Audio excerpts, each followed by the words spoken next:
அனைவருக்கும் இனிய மாலை வணக்கம். நான் லெஃப்டினன்ட் கர்னல் நாகராஜன், திருப்பூர் மாவட்டத்திலிருந்து பேசுகிறேன். தமிழ்நாடு இஎஸ்எம் வெல்ஃபேர் கம்யூனிட்டி என்ற வாட்ஸ்அப் குழுவில் இணைந்திருக்கும் மற்றும் இதன் மூலமாக அனைத்து தமிழக முன்னாள் படை வீரர்களுக்கும் இந்த செய்தியை கொண்டு செல்லும் அனைவருக்கும் எனது கனிவான வணக்கங்கள். இன்று நாள் 30/11/2024 மாலை. கடந்த சில தினங்களாக வலைதளத்திலும் வாட்ஸ்அப்பிலும் யூடியூபிலும் முன்னாள் படைவீரர் மற்றும் படைவீரருக்கான செய்திகளும் அது குறித்து நிறைய பதிவுகளும் போய்கொண்டிருக்கிறது.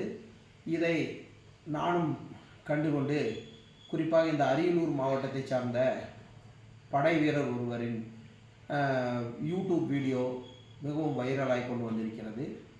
இது அனைத்து தமிழகத்தில் உள்ள முன்னாள் படைவீரர் சமுதாயத்தை சார்ந்தவர்களும் படைவீரர் சமுதாயத்தை சார்ந்தவர்கள் மட்டுமல்லாமல் அகில இந்திய அளவிலே படை வீரர்களுக்கு கிடைக்கக்கூடிய மரியாதை, அரசு ஜிஓ வெளியிட்டு படைவீரர்களுக்கு மரியாதை கொடுக்க வேண்டும் என்று கூறிய நிலையிலும் அது கிடைக்காமல் இருப்பதால் தான் இந்த பதிவை நான் இங்கே இடக்கூடிய கட்டாயத்தில் இருக்கின்றேன். இன்று நாம் பல சங்கங்களாக தமிழ்நாட்டில் இருந்து கொண்டு, பல சிறு சிறு குழுக்களாக இருந்து கொண்டு நமதிடையே ஒற்றுமையின்மையே இவ்வாறான நிலைக்கு காரணம். நாம் நமது கோரிக்கைகள் எதுவாக இருப்பினும் மரியாதை என்பது படை வீரர்களுக்கு கிடைக்க வேண்டிய தனது 24 வருடம் அல்லது எத்தனை காலம் நீங்கள் பட்டாளத்தில் சர்வீஸ் செய்தீர்களோ அதற்கு கிடைக்கக்கூடிய மரியாதை கிடைக்காமல் இருப்பது தான் இதற்கு காரணம். இது மெத்தன போக்கு, அதிகாரத்தில் இருப்பவர்களின் மெத்தன போக்கு தான் காரணம். அதற்கு அவ்வாறான ஒரு மெத்தன போக்கிற்கு காரணம் நம்மிடையே ஒற்றுமை இல்லை. எனவே இதை கண்டிக்கும் வகையில் நாம் ஒரு மனதாக ஒரு முடிவு எடுக்க வேண்டும் என்பதே இந்த பதிவின் நோக்கம்.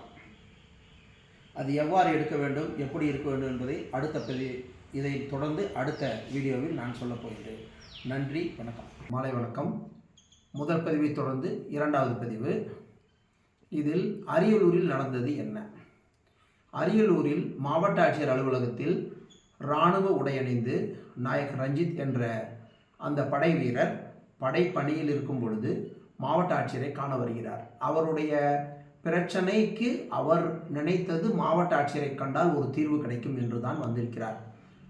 மற்றபடி அந்த பிரச்சனையில் என்ன என்பதை நாம் இப்பொழுது அலசி ஆராய வேண்டியதில்லை. அது மாவட்ட நிர்வாகம், இன்ஸ்பெக்டர் அவங்களுடைய விஷயங்கள். அது நீட்டாக கோர்ட்டில் அடுத்தது இங்கே என்ன நடவடிக்கை எடுக்கணும் எடுப்பாங்க.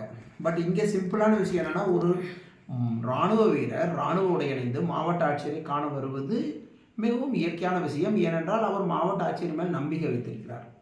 அவ்வாறான ஒரு நிகழ்வில் இராணுவ வீரரை, உடையில் இருக்கும் இராணுவ வீரரை, இதற்கான ஜிஓவும் அரசு வெளியிட்டிருக்கிறது. ஒவ்வொரு சமயமும் பப்ளிக் டிபார்ட்மெண்ட் மூலமாக இந்த ஜிஓ அனைத்து மாவட்டங்களுக்கும் அறிக்கப்படுகிறது. இராணுவ வீரர்களுடைய பிரச்சனை உடனடியாக எடுக்க மாவட்ட ஆட்சியர்கள், மாவட்ட நிர்வாகம் கையில் எடுத்து முடித்து தர வேண்டும் என்று இருக்கிறது ஜிஓ. அந்த சூழ்நிலையில் இவர் வந்ததும் தவறில்லை. இவர் சீருடையில் மாவட்ட ஆட்சியரை காண விடும் பொழுது அங்கே காண விடவில்லை. அதன் பின் என்ன நடந்தது என்பது நீங்கள் வீடியோவில் பார்த்திருப்பீர்கள். அது ஒரு பெருத்த அவமானமாக கருதப்படுகிறது.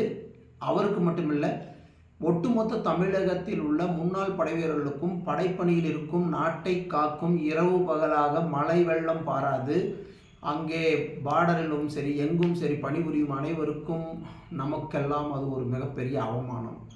அவ்வாறான ஒரு வீடியோ நமது மதிப்பை பெருவாக குறைத்திருக்கிறது சிவில் வீதியில். இதை நாம் கண்டனம் தெரிவிக்கிறோம். கண்டனம் எவ்வாறு தெரிவிக்கிறோம் என்றால், எவ்வாறு இருப்பினும் அந்த மாவட்ட ஆட்சியர் அந்த முன்னாள் படை வீரரை சந்திக்க அனுமதித்திருக்க வேண்டும். இந்த முன்னாள் படை வீரர் சந்தித்திருப்பாராயின் அவரது பிரச்சனை அங்கேயே சால்வ் ஆகிருக்கும், அல்லது அடுத்த நகர்வுக்கு சென்றிருப்பார்கள். இதேபோல் கடந்த 2 ஆண்டுகளாக பல்வேறு விஷயங்கள் பல்வேறு மாவட்டங்களில் நடைபெற்று நாம் அறைகூவல் விடுத்திருக்கிறோம். ஆனால் இதுவரையும் எந்த விதமான ஒரு தெளிவோ ஒரு மரியாதையோ எதிர்பார்க்கக்கூடிய விதமான ஒரு இது நடக்கவில்லை. ஒரிசாவிலும் அவ்வாறே நடந்திருக்கிறது, பல இடங்களில் நடந்திருக்கிறது. தமிழகத்தில் இது ஒன்றும் புதிதல்ல, நடந்திருக்கிறது. சரி, இவ்வாறே விடும்போது இதுக்கு என்ன செய்ய வேண்டும்? இதை நாம் கண்டனம் தெரிவிக்க வேண்டும். அரசின் செவிகளுக்கு இதை கொண்டு செல்ல வேண்டும். அரசின் செவிகளுக்கு கொண்டு சென்றால் அரசுக்காக அரசிடம் இது சென்று சேருமா என்றால் அதை சேர வைப்பதுதான் நமது கடமை. அதற்கு நாம் குழுக்களாக சிறு சிறு சங்கங்கள் அளவில் நாம் பேசிக்கொண்டிருந்தால் அது சென்று சேராது. இதே நிலைமைதான் இப்பவும் நீடிக்கும், இன்னும் நீடித்து கொண்டே இருக்கும். எனவே நான் லெப்டினன்ட் கர்னல் நாகராஜன் ஒரு முன்னாள் படைவீரர் அலுவலர் என்ற வகையில் நானும் இந்த துறையிலும் மிகப்பெரிய அளவில் இருந்த பிரச்சனைகளை எல்லாம் சரி செய்ய அங்கங்கு பல அலுவலர்களை அணுகி இதற்கான தீர்வை கண்டிருக்கிறேன். தீர்வும் சென்று கொண்டிருக்கிறது, நடந்து கொண்டும் இருக்கிறது. இந்த சூழலில் இந்த விஷயத்தில் நானே நேரில் 7ஆம் தேதி அன்று 7/12/2024 அதாவது கொடி நாள் அன்று சனிக்கிழமை, வருகின்ற சனிக்கிழமை 7/12/2024 அன்று மாவட்ட ஆட்சியர் அரியலூரை நேரில் சந்தித்து நான் இது குறித்து பேசப்போவதும் இது குறித்து மனு கொடுக்க இருக்கிறேன். தமிழகத்தில் உள்ள அனைத்து முன்னாள் படை வீரர்கள் சார்பாகவும் என் சார்பாகவும் நான் கொடுக்க இருக்கிறேன். ஏனென்றால் இவ்வாறு சீருடைக்கு செய்யும் சீர்கேடுகளை ஏற்றுக்கொள்ள முடியாது. இதற்கு நாம் கூக்குரல் இட்டாக வேண்டும். இது போராட்டமாக அல்ல, கண்டனமாக தெரிவிப்போம். அதுதான் முதலில் செய்ய போகிறது. இதற்கு நான் மட்டுமல்ல, என்னை சார்ந்த நிறைய முன்னாள் படைவீரர்கள் வருவார்கள். நீங்கள் ஒவ்வொருத்தரும் உங்களிடையே முன்னாள் படைவீரர் என்ற உணர்வு இருப்பின் நீங்கள் கண்டிப்பாக இதற்கு வர வேண்டும். அங்கே நாம் சென்று அமைதியான முறையில் மாவட்ட ஆட்சியரிடத்தில் இந்த மனுவை கொடுத்து மாவட்ட ஆட்சியரை கேட்டு மாவட்ட ஆட்சியரும் அன்று நமக்கு பதில் சொல்லி ஆக வேண்டும். ஏன், என்ன நடக்கிறது, எவ்வாறு நடந்தது என்ற விஷயத்தை நாம் கண்டிப்பாக கேட்க வேண்டும். இது ஒன்று, காரியம் ஒன்று. அடுத்ததாக இரண்டாவது, நாம் இவ்வாறே கூக்குரலிட்டபடி சிறு சிறு சங்கங்களாக பேசிக்கொண்டிருந்து எதுவும் நடக்கப் போவதில்லை என்பது தெரிந்தது. இதுவரை அனைவரும் புரிந்தது. அனைவரும் அதை ஏற்றுக்கொண்டுதான் ஆக வேண்டும், மறுக்க இயலாது. ஸோ அதற்கான அடுத்த வழி என்னவென்றால், படைவீரர் கொடிநாள் 7/12/2024 படைவீரர் கொடிநாள் அனுஷ்டிப்பது என்ன அதுக்காக என்றால், போரில் 2ஆம் உலகப் போர், முதல் உலகப் போர், அனைத்து போரிலும் 4வது தேதி வரை போரில் இந்த நாட்டுக்காக உயிர்விட்ட அனைத்து படை வீரர்களையும் நினைவு கொண்டு அவர்களுக்காக ஒரு மௌன விரதம் அனுஷ்டித்து அதன் மூலம் அவர்களுக்கு நன்றி செலுத்தி, அத்துடன் இந்நாளில் இருக்கும் முன்னாள் படை வீரர்களை மாவட்ட ஆட்சியரே மாவட்ட நிர்வாகமே அழைத்து ஒரு தேநீர் விருந்து கொடுப்பதுதான் இந்த நாட்டில், குறிப்பாக தமிழ்நாட்டில் அனைத்து மாவட்டங்களிலும் நடக்கக்கூடிய ஒரு செயல். அது மாவட்ட ஆட்சியர் முன்னாள் படை வீரர்களை கௌரவிக்கிறார், தேநீர் விருந்தளித்து கௌரவிப்பார் என்பதுதான். இந்த ஆண்டு 7/12/2024 இவ்வாறான சூழ்நிலை இருக்கும் நிலையில் நமக்கு அந்த கௌரவம் தேவையா? எங்கே எந்த மாவட்ட ஆட்சியரை சந்திக்க படை வீரர் பணியில் இருக்கும் படை வீரர் சீருடை அணிந்து சென்று காண முடியாத நிலை இருக்கும் பொழுது படை வீரர்களுக்கும் முன்னாள் படை வீரர்களுக்கும் இந்த தேநீர் விருந்து அவசியமா என்பதை நீங்களே முடிவு செய்யுங்கள். அவ்வாறு நீங்கள் முடிவு செய்வீர்களானால் அதனுடைய முடிவு என்ன என்று உங்களுக்கு தெரியும். நான் என்ன செய்ய போகிறேன் என்றதும் தெரியும். அந்த 7/12 அன்று அங்கே தேநீர் விருந்தில் நான் கலந்து கொள்ளப் போவதில்லை. அரியலூர் மாவட்டத்தில் அழைக்கவும் போவதில்லை என்றாலும் பரவாயில்லை, நான் சென்று மாவட்ட ஆட்சியரை சந்திப்பேன் இது குறித்து.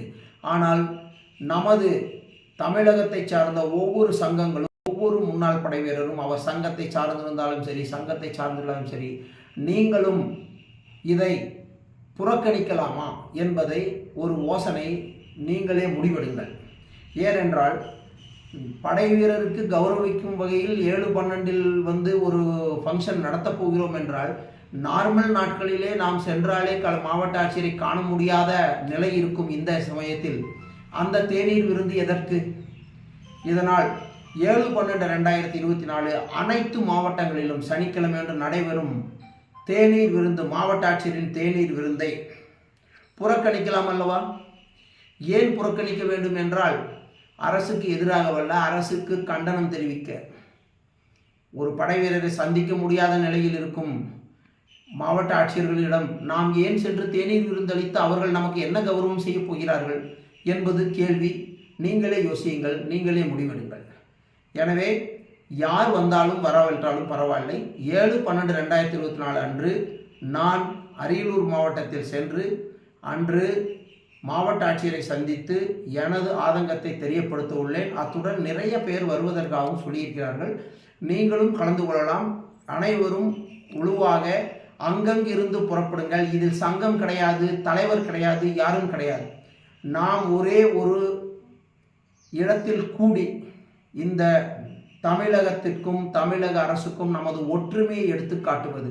அந்த கூட்டம் முடிந்தவன் நீங்கள் மீண்டும் சென்று விடுங்கள். நீங்கள் எப்பவும் போல என்ன பண்ணணுமோ நீங்கள் பண்ணிட்டு இருங்க, அது உங்களுடைய விருப்பம். ஆனால் இதை நான் கையில் எடுத்திருப்பது எதற்கென்றால் நமது ஒற்றுமையை பறைசாற்ற. இனியும் இந்த மாதிரியான ஒரு அவமரியாதைகளை நாம் ஏற்றுக்கொள்ள மாட்டோம் என்று சூழரைத்து இதை நான் முன்னின்று நடத்தப் போகிறேன். நான் தனியாகவும் செய்ய போகிறேன். நீங்கள் அனைவரும் சேர்ந்தும் வந்து என்னுடன் இருந்து ஒத்துழைப்பு தந்து நமது முன்னாள் படை வீரனுடைய மரியாதையை இந்த மண்ணில் நிலைநாட்ட வேண்டும். அமரன் படம் சென்று கொண்டிருக்கும் இந்த தருவாயில் அனைவரும் ஆகா என்று கைதட்டும் அதே வேளையில் இதே மாதிரியான சம்பவங்கள் நமக்கு மிகுந்த மனவேதனையை தருகிறது. இதை சிவில் சமூகமும் ஏற்றுக்கொள்ளாது. எனவே நாம் இங்கு கண்டனம் என்ற வகையில் அரசுக்கு இதை கண்டனமாக தெரிவிப்போம், நியாயமான முறையில் தெரிவிப்போம், போராட்டமாக அல்ல. எனவே அனைவரும் ஒன்று கூடி திரளுங்கள். அரியலூர் மாவட்டத்தில் அதே நாளில் அந்தந்த மாவட்டங்களில் கொடி நாளில் நீங்கள் சென்றாலும் தேநீர் விருந்தை புறக்கணித்து கண்டனம் தெரிவியுங்கள். இதுதான் எந்த அரசாக இருந்தாலும் சரி, இந்த மாதிரியான ஒரு சூழ்நிலைக்கு நாம் காட்டக்கூடிய கண்டனம். அது உங்களால் முடியும். எனவே இதற்கு ஆதரவு தெரிவிப்போர் அனைவரும் என்னுடைய மொபைல் நம்பர் 6381703506 என்ற வாட்ஸ்அப்பில் தாங்களுடைய பதிவுகளையும் வீடியோவாகவும் போடலாம். அந்த பதிவு உங்களுடைய கருத்து அவை அனைத்தும் என்னுடைய தமிழ்நாடு வெல்ஃபேர் கம்யூனிட்டி என்ற வாட்ஸ்அப் கம்யூனிட்டியில் போஸ்ட் செய்யப்பட்டு பிராட்காஸ்ட் செய்யப்பட்டு தமிழகத்தில் உள்ள அனைத்து முன்னாள் படையினரும் சென்றடையும். குறிப்பாக இது குறித்து மற்ற விவரங்கள் நான் ஒரு முறை அனைவரையும் கலந்து ஆலோசித்து உங்களுடைய விருப்பங்களை எல்லாம் தெரிந்து 7/12/2024 அன்று இவ்வாறான ஒரு விஷயத்தை நடத்தி நாம் வென்று காட்டுவோம் என்பது சூளுரைக்கின்றோம். வாழ்க வளமுடன். ஜெய் ஜவான், ஜெய் கிசான். நன்றி, வணக்கம்.